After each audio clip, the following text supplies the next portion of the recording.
ಹಿಂದಿನ ಸೆಷನ್ಸ್ ನಲ್ಲಿ ನಾವು ಪ್ರಾಬ್ಲಮ್ ಸಾಲ್ವಿಂಗ್ ಟೆಕ್ನಿಕ್ಸ್ ಬಗ್ಗೆ ಡಿಸ್ಕಸ್ ಮಾಡ್ತಾ ಇದ್ವಿ. ಸೊ ಪ್ರಾಬ್ಲಮ್ ಸಾಲ್ವಿಂಗ್ ಟೆಕ್ನಿಕ್ಸ್ ನಲ್ಲಿ ಸುಮಾರು ಕಾನ್ಸೆಪ್ಟ್ಗಳನ್ನು ಡಿಸ್ಕಸ್ ಮಾಡಿದ್ವಿ. ಅದರಲ್ಲಿ algorithm, flow chart, coding, execution, testing, then documentation ವರೆಗೂ ಬೇರೆ ಬೇರೆ ಕಾನ್ಸೆಪ್ಟ್ಗಳನ್ನು ಡಿಸ್ಕಸ್ ಮಾಡಿದ್ವಿ.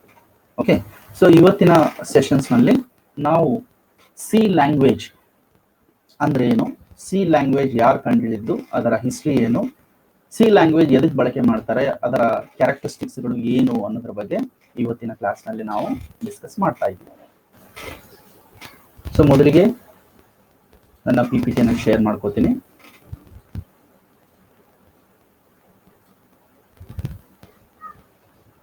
ಸೊ ಎಲ್ಲರಿಗೂ ಸ್ಕ್ರೀನ್ ಕಾಣಿಸ್ತಾ ಇದೆ?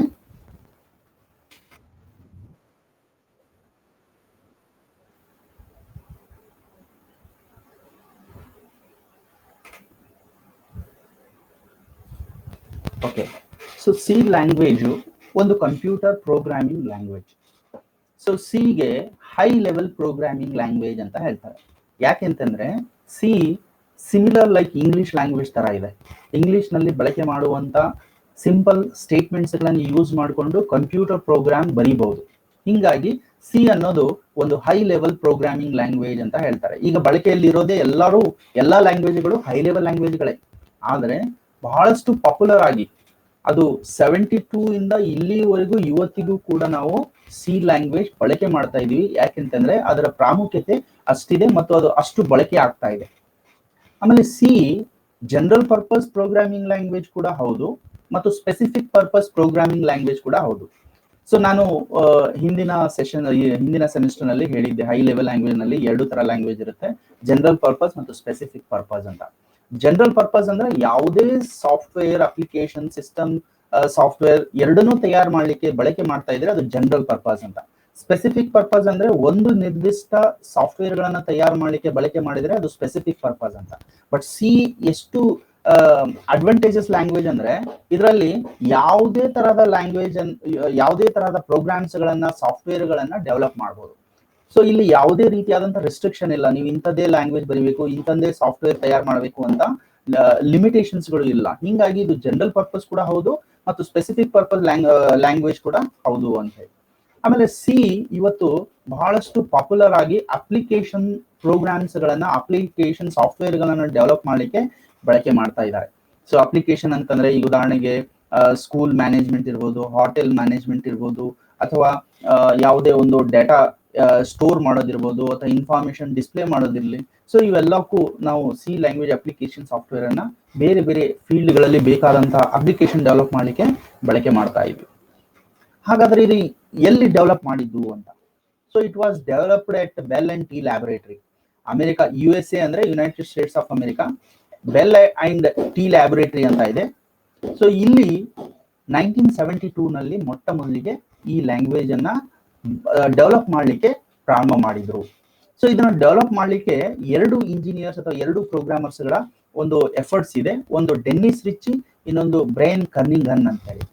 ಆ ಡೆನ್ನಿಸ್ ರಿಚಿಯ ಇನ್ವಾಲ್ವ್ಮೆಂಟ್ ಅಥವಾ ಆತನ ಕಾಂಟ್ರಿಬ್ಯೂಷನ್ ಸಿ ಡೆವಲಪ್ ಮಾಡೋದ್ರಲ್ಲಿ ತುಂಬಾ ಇರೋದ್ರಿಂದ ನಾವು ಸಿ ಲ್ಯಾಂಗ್ವೇಜ್ ಯಾರು ಡೆವಲಪ್ ಮಾಡಿದ್ದಾರೆ ಅಂತ ಕೇಳಿದ್ರೆ, so you have to tell Dennis Ritchie. So ಆತನ ಜೊತೆಗೆ ಬ್ರೈನ್ ಕನ್ನಿಂಗನ್ ಕೂಡ ಕಾಂಟ್ರಿಬ್ಯೂಷನ್ ಮಾಡಿದ್ದಾನೆ. ಸೊ ಇಬ್ಬರ ಹೆಸರು ಕೂಡ ಹೇಳ್ಬೋದು, ಇಲ್ಲ ನೀವು ಡೆನ್ನಿಸ್ ರಿಚಿ ಒಂದ್ ಹೆಸರು ಹೇಳಿದ್ರು ಕೂಡ ಅದು ಸಿ ಲ್ಯಾಂಗ್ವೇಜ್ ನ ಡೆವಲಪರ್ ಅಂತೇಳಿ ಕನ್ಸಿಡರ್ ಆಗ್ತದೆ ಅಂತ. ಸಿ ಅನ್ನೋದು ನೇರವಾಗಿ ಕಂಡುಹಿಡಿದಂತಹ ಪ್ರೋಗ್ರಾಮಿಂಗ್ ಲ್ಯಾಂಗ್ವೇಜ್ ಅಲ್ಲ. ಈ ಸಿ ಲ್ಯಾಂಗ್ವೇಜ್ ಬರೋಕ್ಕಿಂತ ಮುಂಚೆ 2 ಪ್ರೋಗ್ರಾಮಿಂಗ್ ಲ್ಯಾಂಗ್ವೇಜ್ಗಳು ಮೊದಲಿಗೆ ಬಳಕೆಗೆ ಇದ್ವು. ಅದರಲ್ಲಿ ಒಂದು BCPL ಅಂತ ಹೇಳಿ, ಒಂದು ಬೇಸಿಕ್ ಕಂಬೈನ್ಡ್ ಪ್ರೋಗ್ರಾಮಿಂಗ್ ಲ್ಯಾಂಗ್ವೇಜ್ ಅಂತಾರೆ, BCPL ಅಂದ್ರೆ. ಆಮೇಲೆ ಇನ್ನೊಂದು ಬಿ ಲ್ಯಾಂಗ್ವೇಜ್ ಅಂತ ಹೇಳಿ. ಸೊ ಇಲ್ಲಿ BCPL ಯಾರು ಕಂಡುಹಿಡಿದಿದ್ದು ಅಂದ್ರೆ ಮಾರ್ಟಿನ್ ರಿಚರ್ಡ್ಸ್ ಅನ್ನುವಂತ ಇಂಜಿನಿಯರು. ಅದೇ ರೀತಿಯಲ್ಲಿ ಬಿ ಲ್ಯಾಂಗ್ವೇಜ್ ಯಾರು ಕಂಡುಹಿಡಿದಾರೆ ಅಂದ್ರೆ ಸೊ ಕೀನ್ ಥಾಮ್ಸನ್ ಅಂತ ಹೇಳಿ. ಮಾರ್ಟಿನ್ ರಿಚರ್ಡ್ ಮತ್ತು ಕೀನ್ ಥಾಮ್ಸನ್ ಇವರಿಬ್ರು ಸೇರಿ BCPL ಮತ್ತು ಬಿ ಲ್ಯಾಂಗ್ವೇಜ್ ಅನ್ನ ಕಂಡುಹಿಡಿದಿದ್ರು. ಸೊ ಇವು 2 ಲ್ಯಾಂಗ್ವೇಜ್ಗಳ ಒಂದು ಮುಂದಿನ ಭಾಗನೇ ಸಿ ಲ್ಯಾಂಗ್ವೇಜ್ ಅಂತ ನಾವು ಹೇಳ್ಬೋದು. ಸೊ ಡೆನ್ನಿಸ್ ರಿಚ್ 1972 ನಲ್ಲಿ ಏನ್ ಮಾಡಿದ ಅಂದ್ರೆ, ಸೊ ಬಿ ಲ್ಯಾಂಗ್ವೇಜ್ ಅದರ ಮುಂದಿನ ಭಾಗನೇ ಸಿ ಅಂತ ಹೇಳಿ ಆತ ಏನ್ ಮಾಡಿದ, ಆಲ್ಫಾಬೆಟಿಕಲಿ ಬಿ ನಂತರ ಸಿ ಬರುತ್ತೆ. ಹಿಂಗಾಗಿ ಡೆನ್ನಿಸ್ ರಿಚಿ ತಾನು ಡೆವಲಪ್ ಮಾಡಿದಂತಹ ಪ್ರೋಗ್ರಾಮಿಗೆ ಸಿ ಅನ್ನುವಂತ ಹೆಸರನ್ನ ಕೊಟ್ಟಿದ್ದಾನೆ. ಯಾಕೆಂತಂದ್ರೆ ಸೊ ಅಲ್ಫಾಬೆಟಿಕಲ್ ಆರ್ಡರ್ ಬಿ ನಂತರ ಸಿ ಬರುತ್ತೆ. ಸಿ ಅದರ ಅರ್ಥ ಏನಪ್ಪಾ ಅಂದ್ರೆ ಬಿ ಲ್ಯಾಂಗ್ವೇಜ್ ನ ಒಂದು ಅಡ್ವಾನ್ಸ್ ವರ್ಷನ್ ಸಿ ಲ್ಯಾಂಗ್ವೇಜ್ ಅಂತ ಹೇಳಿ. ಆಮೇಲೆ ಕೆಲವೊಂದು ಸೋರ್ಸಸ್ ಗಳ ಪ್ರಕಾರ ಡೆನ್ನಿಸ್ ರಿಚಿ BCPL ನ 2ನೇ ಲೆಟರ್ ಸಿ ಅನ್ನುವಂತ ಲೆಟರ್ ಅನ್ನ ತಗೊಂಡು ಸಿ ಲ್ಯಾಂಗ್ವೇಜ್ ಅಂತ ಹೆಸರು ಕೊಟ್ಟಿರಬಹುದು ಅನ್ನುವಂತ ಕೆಲವು ಸೋರ್ಸಸ್ ಗಳ ಮುಖಾಂತರ ಗೊತ್ತಾಗುತ್ತೆ. ಸೊ ಒಟ್ಟಾರೆ ಹೇಳ್ಬೇಕಂದ್ರೆ BCPL ಮತ್ತು ಬಿ ಲ್ಯಾಂಗ್ವೇಜ್ ನ ಅಡ್ವಾನ್ಸ್ ವರ್ಷನ್ ಸಿ ಲ್ಯಾಂಗ್ವೇಜ್ ಅಂತ ನಾವು ಹೇಳ್ಬಹುದು. ಸೊ ಇದು ಸಿ ಲ್ಯಾಂಗ್ವೇಜ್ ಮಾರುಕಟ್ಟೆಗೆ 1978 ನಲ್ಲಿ ಡೆನಿಸ್ ರಿಚಿ ಮತ್ತು ಬ್ರೈನ್ ಕನ್ನಿಂಗಮ್ ಜಾಯಿಂಟ್ಲಿ ಏನ್ ಮಾಡ್ತಾರೆ ಅಂದ್ರೆ ಇದನ್ನ ಮಾರುಕಟ್ಟೆಗೆ ಪಬ್ಲಿಷ್ ಮಾಡ್ತಾರೆ. ಸೊ ಫುಲ್ ಫ್ಲೆಚ್ ಇದರ ಕಾನ್ಸೆಪ್ಟ್ ಗಳನ್ನ ಸ್ಟ್ರಕ್ಚರ್ ಅನ್ನ ಮಾರುಕಟ್ಟೆಗೆ ತಿಳಿಸ್ಕೊಡ್ತಾರೆ. ಅವಾಗ ಸಿ ಲ್ಯಾಂಗ್ವೇಜ್ ಫುಲ್ ಫ್ಲೆಚ್ ಆಗಿ ಸ್ಟ್ಯಾಂಡರ್ಡ್ ಲ್ಯಾಂಗ್ವೇಜ್ ತರ ಬಳಕೆಗೆ ಬರುತ್ತೆ ಅಂತ ಹೇಳಿ. ಸೊ ಮೊದಲಿಗೆ 1978 ನಲ್ಲಿ ಸಿ ಲ್ಯಾಂಗ್ವೇಜ್ಗೆ K&R-C ಅಂತ ಕರೀತಿದ್ರು. ಅಂದ್ರೆ ಕನ್ನಿಂಗಮ್ ಮತ್ತು ಡೆನಿಸ್ ರಿಚಿ ಸಿ ಅಂತ ಹೇಳಿ ಕರೀತಿದ್ರು. ಬಟ್ ಅದು ಮುಂದೆ ಬಳಕೆಗೆ ಬರ್ತಾ ಬರ್ತಾ ಏನಾಗಿದೆ K&R ಹೋಗಿ ಓನ್ಲಿ ಸಿ ಲ್ಯಾಂಗ್ವೇಜ್ ಮಾತ್ರ ಉಳ್ಕೊಂಡಿದೆ. ಸೊ ಅದು ಕಮರ್ಷಿಯಲಿ ಮಾರುಕಟ್ಟೆಗೆ ಮಾರಾಟ ಮಾಡ್ಲಿಕ್ಕೆ 1978 ನಂತರನೇ ಮಾರುಕಟ್ಟೆಗೆ ಕಮರ್ಷಿಯಲಿ ಬಿಡ್ತಾರೆ, ಅದನ್ನ ಮಾರಾಟಕ್ಕೆ ಬಳಕೆಗೆ ಕೊಡ್ತಾರೆ. ಸೊ ಇದು ಸಿ ಲ್ಯಾಂಗ್ವೇಜ್ ನ ಒಂದು ಹಿಸ್ಟ್ರಿ ಅಂತ ಹೇಳ್ಬೋದು. ಸೊ ನಿಮ್ಗೆ ಎಕ್ಸಾಮ್ ನಲ್ಲಿ 2 ಮಾರ್ಕ್ಸ್ನ ಪ್ರಶ್ನೆ ಬರುತ್ತೆ. Who is the developer of C ಅಂತ ಒಂದು ಪ್ರಶ್ನೆ ಬರುತ್ತೆ. ಸೊ ಅವಾಗ ನೀವು ಡೆನ್ನಿಸ್ ರಿಚಿ ಅಂತ ಹೇಳ್ಬೇಕು. ಸೊ BCPL ಯಾರು ಕಂಡಿಡಿದಿದ್ದು ಅಂತ ಕೇಳ್ಬೋದು. ಸೊ ಮಾರ್ಟಿನ್ ರಿಚರ್ಡ್ಸ್ ಅನ್ನುವಂತ ಹೆಸರು ಹೇಳ್ಬೇಕು. ಮತ್ತು ಬಿ ಲ್ಯಾಂಗ್ವೇಜ್ ಯಾರು ಕಂಡುಹಿಡಿದಿದ್ದಾರೆ ಅಂತ ಕೇಳ್ಬೋದು. ಸೊ ಕೀನ್ ಥಾಮ್ಸನ್ ಅಂತ ಹೇಳ್ಬೇಕು. ಮತ್ತು ಯಾವಾಗ ಸಿ ಲ್ಯಾಂಗ್ವೇಜ್ ಕಂಡುಹಿಡಿದಿದ್ದು? ಸೊ ಮೊದಲಿಗೆ 1972 ನಲ್ಲಿ ಅದು ಕಂಡುಹಿಡಿದಿದ್ದು, ಬಟ್ ಮಾರುಕಟ್ಟೆಗೆ ಅದು ಬಳಕೆಗೆ ಬಂದಿರೋದು 78 ನಲ್ಲಿ. So this is what introduction about C language. And now let us see what are the characteristics of C. C ನಲ್ಲಿರುವಂತಹ ಪ್ರಮುಖ ಲಕ್ಷಣಗಳು ಏನು? ಈ ಲಕ್ಷಣಗಳು ನೋಡೋದ್ರಿಂದ ನಮಗೆ ಅದರ ಪ್ರಾಮುಖ್ಯತೆ ಗೊತ್ತಾಗುತ್ತೆ, ಯಾಕೆ ನಾವು ಇವತ್ತಿಗೂ ಕೂಡ ಸಿ ಬಳಕೆ ಮಾಡ್ತಾ ಇದೀವಿ ಅಂತ ಹೇಳಿ. ಸೊ ಒಂದೇ ಅಡ್ವಾಂಟೇಜಸ್, ಸಿ ಒಂದು ಜನರಲ್ ಪರ್ಪಸ್ ಪ್ರೋಗ್ರಾಮಿಂಗ್ ಲ್ಯಾಂಗ್ವೇಜ್. ಅಂದ್ರೆ ಸಿ ಬಳಕೆ ಮಾಡಿಕೊಂಡು ಬೇರೆ ಬೇರೆ ತರಹದ ಸಾಫ್ಟ್ವೇರ್ ಗಳನ್ನ ತಯಾರು ಮಾಡ್ಲಿಕ್ಕೆ ನಾವು ಬಳಕೆ ಮಾಡಬಹುದಂತ. ಅಂದ್ರೆ ಈ ಅಪ್ಲಿಕೇಶನ್ ಸಾಫ್ಟ್ವೇರ್ ಡೆವಲಪ್ ಮಾಡ್ಬೋದು, ಸಿಸ್ಟಮ್ ಸಾಫ್ಟ್ವೇರ್ ಮಾಡ್ಬೋದು, ಗೇಮ್ ತಯಾರು ಮಾಡ್ಬೋದು, ಸುಮಾರು ತರಹದ ಪ್ರೋಗ್ರಾಮ್ಸ್ ಗಳನ್ನ ಬರೀಲಿಕ್ಕೆ ಸಿ ಇಂದ ಮಾಡ್ಲಿಕ್ಕೆ ಸಾಧ್ಯತೆ ಇದೆ. ಹಿಂಗಾಗಿ ಸಿ ಲ್ಯಾಂಗ್ವೇಜ್ಗೆ ಜನರಲ್ ಪರ್ಪಸ್ ಪ್ರೋಗ್ರಾಮಿಂಗ್ ಲ್ಯಾಂಗ್ವೇಜ್ ಅಂತ ಕರೀತಾರೆ. ಅದ್ರ ಜೊತೆಗೆ C is a structured programming language ಅಂತಾರೆ. ಸ್ಟ್ರಕ್ಚರ್ಡ್ ಅಂದ್ರೆ ಪ್ರತಿಯೊಂದು ಎಲಿಮೆಂಟ್ಸ್ ಗಳು ಸಿ ನಲ್ಲಿ ನಾವು ಏನ್ ಕಲಿತೀವಿ ಅದು ಪ್ರೀ ಡಿಫೈನ್ ಆಗಿದಾವೆ.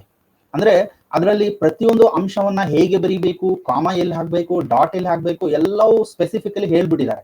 ಸೊ ಹಿಂಗಾಗಿ ಒಂದು ಸ್ಟ್ಯಾಂಡರ್ಡ್ ರೂಲ್ಸ್ ಅಂಡ್ ರೆಗ್ಯುಲೇಷನ್ಸ್ ಗಳನ್ನ ಪ್ರೋಗ್ರಾಮಿಂಗ್ ಲ್ಯಾಂಗ್ವೇಜ್ ಅನ್ನ ಬಳಕೆ ಮಾಡುವಾಗ ನಾವು ಫಾಲೋ ಮಾಡ್ತೀವಿ. ಅದಕ್ಕೆ ಸ್ಟ್ರಕ್ಚರ್ಡ್ ಪ್ರೋಗ್ರಾಮಿಂಗ್ ಲ್ಯಾಂಗ್ವೇಜ್ ಅಂತ ಹೇಳ್ತಾರೆ. ಸೊ ಅದರಲ್ಲಿ ಹೇಳಿರುವಂತಹ ರೂಲ್ಸ್ ಗಳನ್ನ ನಾವು ವೈಲೇಷನ್ ಮಾಡಕ್ ಬರಲ್ಲ, ಅದು ಏನ್ ಹೇಳಿದೆ ಅದೇ ರೀತಿಯಲ್ಲಿ ಪ್ರೋಗ್ರಾಮ್ಸ್ ಗಳನ್ನ ಬರಿಬೇಕಾಗುತ್ತೆ.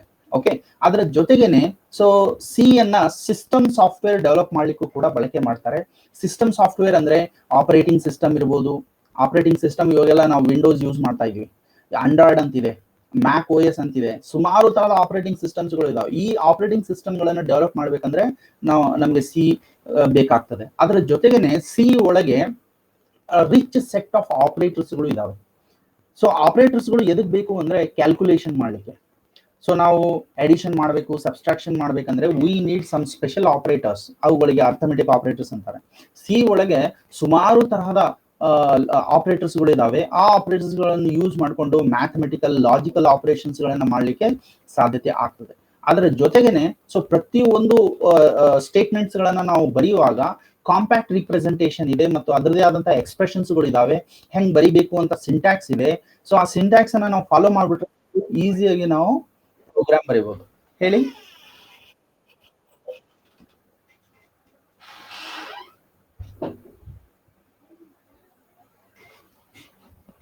ಈಗ ನೋಡಿ ಕೇಳಿಸ್ತಾ ಇದೆ?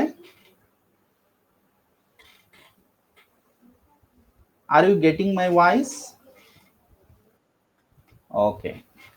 ಸೊ ಸಿ ಒಳಗೆ ರಿಚ್ ಸೆಟ್ ಆಫ್ ಆಪರೇಟರ್ಸ್ ಗಳು ಇರುವುದರಿಂದ ನಾವು ಅರ್ಥಮೆಟಿಕ್, ಕ್ಯಾಲ್ಕುಲೇಷನ್, ಮ್ಯಾಥಮೆಟಿಕ್ ಪ್ರಾಬ್ಲಮ್ಸ್ ಗಳನ್ನ ಸಾಲ್ವ್ ಮಾಡ್ಲಿಕ್ಕೆ ಪ್ರೋಗ್ರಾಮ್ಸ್ ಗಳನ್ನ ಬರಿಬಹುದು ಅಂತ ಹೇಳಿ. ಅದರ ಜೊತೆಗೇನೆ ಸೊ ಇಲ್ಲಿ C language so internal processors ಗಳು, ರೆಜಿಸ್ಟರ್ಸ್ ಗಳನ್ನ ಯೂಸ್ ಮಾಡಿಕೊಂಡು ಡೇಟಾ ಸ್ಟೋರ್ ಮಾಡ್ಲಿಕ್ಕೆ, ಡೇಟಾ ಆಕ್ಸೆಸ್ ಮಾಡ್ಲಿಕ್ಕೂ ಕೂಡ ನಮ್ಗೆ ಸಿ ಲ್ಯಾಂಗ್ವೇಜ್ ಹೆಲ್ಪ್ ಮಾಡುತ್ತೆ ಅಂತ ಹೇಳಿ. ಅದರ ಜೊತೆಗೇನೆ ಇಲ್ಲಿ ಯಾವುದೇ ರೀತಿಯಾದಂತಹ ರಿಜಿಡ್ ಫಾರ್ಮೇಟ್ಗಳು ಇಲ್ಲ.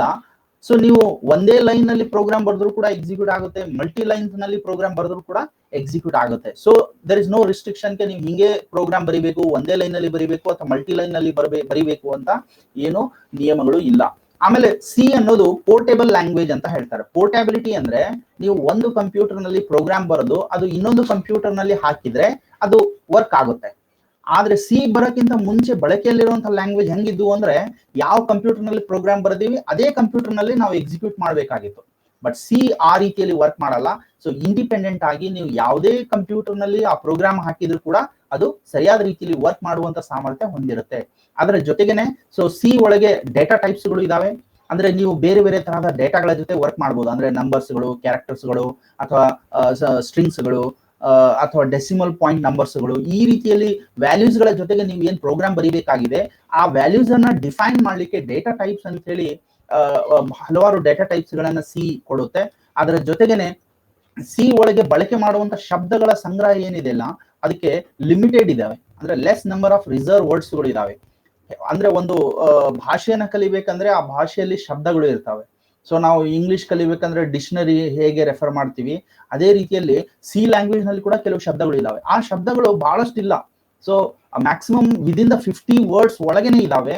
ಈಸಿಯಾಗಿ ಆ ಶಬ್ದಗಳನ್ನ ನೆನ್ಪಿಟ್ಕೊಂಡ್ಬಿಟ್ರೆ ಈಸಿಯಾಗಿ ನೀವು ಸಿ ಲ್ಯಾಂಗ್ವೇಜ್ ನಲ್ಲಿ ಪ್ರೋಗ್ರಾಮ್ ಬರೀಲಿಕ್ಕೆ ಸಾಧ್ಯತೆ ಆಗ್ತದೆ. ಆಮೇಲೆ ಇಲ್ಲಿ ಪಾಯಿಂಟರ್ ಅನ್ನುವಂತ ಕಾನ್ಸೆಪ್ಟ್ ಇದೆ.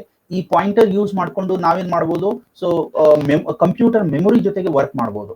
ಸೊ ಕಂಪ್ಯೂಟರ್ ಮೆಮೊರಿಯನ್ನ ಎಫಿಷಿಯಂಟ್ ಆಗಿ ಯೂಸ್ ಮಾಡಬೇಕಾಗಿದೆ ಅಂದ್ರೆ ಪಾಯಿಂಟರ್ ಅನ್ನುವಂತಹ ಮ್ಯಾನಿಪುಲೇಷನ್ ಮಾಡ್ಲಿಕ್ಕೆ ಸಿ ಪ್ರೊವೈಡ್ ಮಾಡುತ್ತೆ. ಅದರ ಜೊತೆಗೇನೆ ಸೊ ಸುಮಾರು ಯೂಸರ್ ಡಿಫೈನ್ಡ್ ಫಂಕ್ಷನ್ಸ್ ಗಳನ್ನ ಎಕ್ಸ್ಟೆಂಡೆಡ್ ಮಾಡಿ ಪ್ರೋಗ್ರಾಮ್ಸ್ ಗಳನ್ನ ಮೋರ್ ಎಫೆಕ್ಟಿವ್ ರೀತಿಯಲ್ಲಿ ವರ್ಕ್ ಮಾಡ್ಲಿಕ್ಕೆ ಸೊ ಸಿ ನಮ್ಗೆ ಸಪೋರ್ಟ್ ಮಾಡುತ್ತೆ ಅಂತ ಹೇಳಿ. So it has a ability to extend itself by adding functions to its library.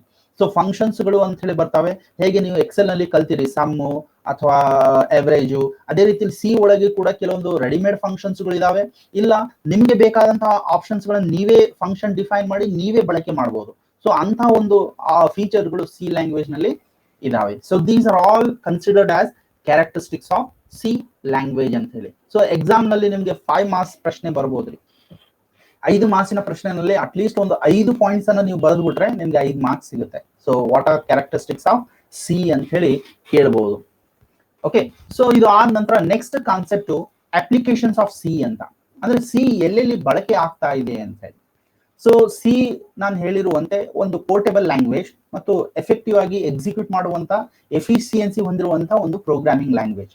ಈ ಲ್ಯಾಂಗ್ವೇಜ್ ಯೂಸ್ ಮಾಡಿಕೊಂಡು ನಾವು ಅಪ್ಲಿಕೇಶನ್ ಸಾಫ್ಟ್ವೇರ್ ಡೆವಲಪ್ ಮಾಡಬಹುದು ಅಥವಾ ಸಿಸ್ಟಮ್ ಸಾಫ್ಟ್ವೇರ್ ಕೂಡ ಡೆವಲಪ್ ಮಾಡಬಹುದು. ಅದಕ್ಕೆ ಉದಾಹರಣೆ ರೀತಿಯಲ್ಲಿ ನಾನು ಇಲ್ಲಿ ತೋರಿಸಿದ್ದೀನಿ. ಸಿಸ್ಟಮ್ ಸಾಫ್ಟ್ವೇರ್ ಯಾವ್ದಾವ್ದು ಡೆವಲಪ್ ಮಾಡಬಹುದು ಯೂಸಿಂಗ್ ಸಿ ಲ್ಯಾಂಗ್ವೇಜ್ ಅಂತ ಹೇಳಿ. ನಾವು ಆಪರೇಟಿಂಗ್ ಸಿಸ್ಟಮ್ ಡೆವಲಪ್ ಮಾಡಬಹುದು, ಇಂಟರ್ಪ್ರಿಟರ್ಸ್ ಗಳನ್ನ ಡೆವಲಪ್ ಮಾಡಬಹುದು.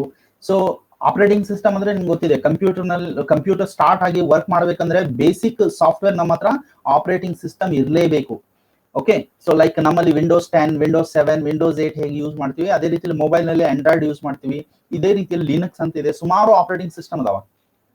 ಇಂಟರ್ಪ್ರಿಟರ್ಸ್ ಅಂತಂದ್ರೆ ಇದು ಒಂದು ಟ್ರಾನ್ಸ್ಲೇಟರ್ ಪ್ರೋಗ್ರಾಮ್. ಸೊ ನಿಮ್ಗೆ ಮಷಿನ್ ಲ್ಯಾಂಗ್ವೇಜ್ ಗೆ ಟ್ರಾನ್ಸ್ಲೇಟ್ ಮಾಡುವಂತ ಕೆಲಸ ಇಂಟರ್ಪ್ರಿಟರ್ಸ್ ಮಾಡುತ್ತೆ. Okay, so low level language to high level language translate ಮಾಡ್ಬೇಕಂದ್ರೆ ಇಂಟರ್ಪ್ರಿಟರ್ಸ್ ಬೇಕು ಅಂಡ್ ಕಂಪೈಲರ್ಸ್ ಬೇಕು. ಕಂಪೈಲರ್ ಕೂಡ ಟ್ರಾನ್ಸ್ಲೇಟರ್ ಪ್ರೋಗ್ರಾಮೇ. ಆಮೇಲೆ ಅಸೆಂಬ್ಲರ್ಸ್, ಇಂಟರ್ಪ್ರಿಟರು, ಕಂಪೈಲರು, ಅಸೆಂಬ್ಲರ್, ಇವು 3 ಟ್ರಾನ್ಸ್ಲೇಟರ್ ಪ್ರೋಗ್ರಾಮ್ಸ್ ಅಂತ ಹೇಳ್ತಾರೆ. ಆಮೇಲೆ ಯಾವುದೇ ಪ್ರೋಗ್ರಾಮ್ ಬರೀಬೇಕಂದ್ರೆ ನಮ್ಮ ಹತ್ರ ಒಂದು ಎಡಿಟರ್ ಪ್ರೋಗ್ರಾಮ್ ಬೇಕಾಗ್ತದೆ. ಸೊ ಟೆಕ್ಸ್ಟ್ ಗಳ ರೂಪದಲ್ಲಿ ಟೈಪ್ ಮಾಡೋದಕ್ಕೆ. ಆಮೇಲೆ ಲೋಡರ್ಸ್ ಮತ್ತು ಲಿಂಕರ್ಸ್ ಅನ್ನುವಂತ ಕಾನ್ಸೆಪ್ಟ್ ಬರುತ್ತೆ. ನಮ್ಮ ಪ್ರೋಗ್ರಾಮ್ಸ್ ಅನ್ನ ಮೆಮೊರಿಗೆ ಲೋಡ್ ಮಾಡೋದು, ಆಮೇಲೆ ಅದಕ್ಕೆ ಲಿಂಕ್ ಕೊಟ್ಟು ಎಕ್ಸಿಕ್ಯೂಟ್ ಮಾಡುವಂತ ಕಾನ್ಸೆಪ್ಟ್ ಗೆ ನಮ್ಗೆ ಕೆಲವೊಂದು ಸಿಸ್ಟಮ್ ಸಾಫ್ಟ್ವೇರ್ ಬೇಕಾಗ್ತದೆ. ಅವುಗಳನ್ನು ಸಹಿತ ನಾವು ಇಲ್ಲಿ ಸಿ ಯೂಸ್ ಮಾಡಿಕೊಂಡು ಡೆವಲಪ್ ಮಾಡಬಹುದು. ಆಮೇಲೆ ಕೆಲವೊಂದು ಅಪ್ಲಿಕೇಶನ್ ಸಾಫ್ಟ್ವೇರ್ ಕೂಡ ಡೆವಲಪ್ ಮಾಡ್ಲಿಕ್ಕೆ ಸಾಧ್ಯತೆ ಇದೆ. ಅಪ್ಲಿಕೇಶನ್ ಸಾಫ್ಟ್ವೇರ್ ಅಂತಂದ್ರೆ ಸಾಮಾನ್ಯವಾಗಿ ಈಗ ಡೇಟಾಬೇಸ್ ಸಿಸ್ಟಮ್ ಈಗ ಬಳಕೆಯಲ್ಲಿರುವಂತಹ most popular application programs. Database ಅಂತಂದ್ರೆ ನಿಮ್ಮ ಮಾಹಿತಿಯನ್ನ ಒಂದ್ ಕಡೆ ಸ್ಟೋರ್ ಮಾಡಿಡೋದು. ಈಗ ಉದಾಹರಣೆಗೆ ಲೈಬ್ರರಿನಲ್ಲಿ ಪುಸ್ತಕಗಳ ಮಾಹಿತಿ, ಎಷ್ಟು ಸ್ಟೂಡೆಂಟ್ಗಳು ಇದ್ದಾರೆ ಅವರ ಮಾಹಿತಿಯನ್ನ ಸ್ಟೋರ್ ಮಾಡೋದಕ್ಕೆ ಡೇಟಾಬೇಸ್ ಅನ್ನುವಂಥ ಪ್ರೋಗ್ರಾಮ್ ಯೂಸ್ ಮಾಡ್ತಾರೆ. ಆ ಡೇಟಾಬೇಸ್ ಒಂದು ಅಪ್ಲಿಕೇಶನ್ ಸಾಫ್ಟ್ವೇರ್, ಅದನ್ನ ಡೆವಲಪ್ ಮಾಡ್ಲಿಕ್ಕೆ ಸಿ ಲ್ಯಾಂಗ್ವೇಜ್ ಬೇಕಾಗ್ತದೆ.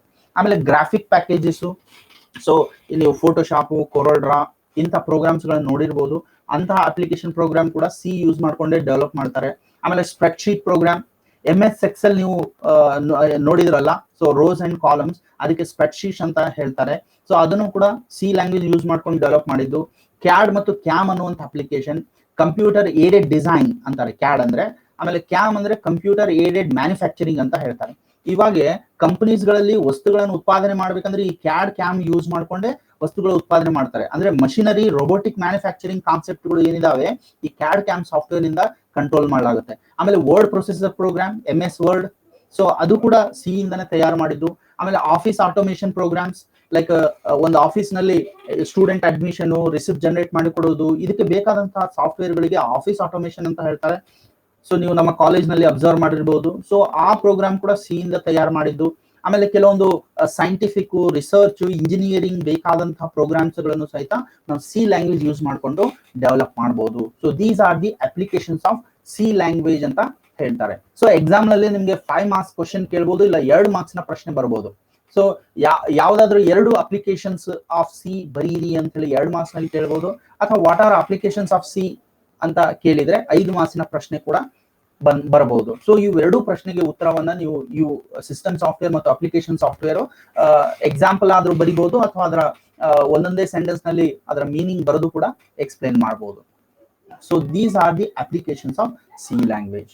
So this is what today's session. So ಇದು ಇವತ್ತಿನ ಸೆಷನ್. ಸೊ ಇವತ್ತಿನ ಸೆಷನ್ಸ್ ನಲ್ಲಿ ನಾವು ಏನೇನ್ ಡಿಸ್ಕಸ್ ಮಾಡಿದ್ವಿ ಅಂದ್ರೆ, ಫಸ್ಟ್ ಸಿ ಇಂಟ್ರೊಡಕ್ಷನ್, ಸಿ ಯಾರು ಕಂಡುಹಿಡಿದಿದ್ದು ಮತ್ತು ಯಾವಾಗ ಕಂಡುಹಿಡಿದಿದ್ದು, ಅದರ ಜೊತೆಗೆ what are characteristics of C, and ಕೊನೆಯಲ್ಲಿ what are applications of C ಅಂತ ಹೇಳಿ. ಸೊ ಇದು ಇವತ್ತಿನ ಸೆಷನ್. ಈ ಸೆಷನ್ ಅಲ್ಲಿ ನಿಮ್ಗೆ ಏನಾದ್ರು ಪ್ರಶ್ನೆಗಳನ್ನ ಕೇಳದಿದ್ರೆ ಸೊ ನೀವು ಪ್ರಶ್ನೆಗಳನ್ನ ಕೇಳಬಹುದು. ಸೊ ಏನಾದ್ರು ಡೌಟ್ಸ್ ಗಳು ಇದ್ರೆ ಪ್ರಶ್ನೆಗಳನ್ನ ಕೇಳಬಹುದು. ಸೊ ಈ PPT ಅನ್ನ ನಾನು ಮಟೀರಿಯಲ್ಸ್ ಅಂತ ಹೇಳಿ ಒಂದು ಸೆಕ್ಷನ್ ನಲ್ಲಿ ನಿಮ್ಗೆ ಟೀಚ್ಮೆಂಟ್ ನಲ್ಲಿ ಶೇರ್ ಮಾಡಿರ್ತೀನಿ. ಸೊ ಅದನ್ನ ನೀವು ಡೌನ್ಲೋಡ್ ಮಾಡ್ಕೊಂಡು ರೆಫರ್ ಮಾಡ್ರಿ. ಸೊ ಅಂದ್ರೆ ನಿಮ್ಗೆ ಏನಾದ್ರು ಡೌಟ್ಸ್ ಗಳು ಇದ್ರೆ ಸೊ ನನಗೆ ಮೆಸೇಜ್ ಮಾಡಿ. So I will answer for that. Okay, so thank you for today sessions. So ಮುಂದಿನ ಕ್ಲಾಸ್ ನಲ್ಲಿ so basic structure of C program ಅಂತ ಬರುತ್ತೆ. ಸಿ ಪ್ರೋಗ್ರಾಮ್ ಹೆಂಗ್ ಬರೀಬೇಕು, ಸೊ ಯಾವ ರೀತಿಯಲ್ಲಿ ಸಿ ಎಕ್ಸಿಕ್ಯೂಟ್ ಮಾಡಬೇಕು, ಅಥವಾ ಸಿ ಎಲ್ಲಿ ನಾವು ರನ್ ಮಾಡ್ಬೋದು, ಅದನ್ನೆಲ್ಲ ಮುಂದಿನ ಕ್ಲಾಸ್ ನಲ್ಲಿ ಡಿಸ್ಕಸ್ ಮಾಡೋಣ ಅಂತ. Thank you for today's session.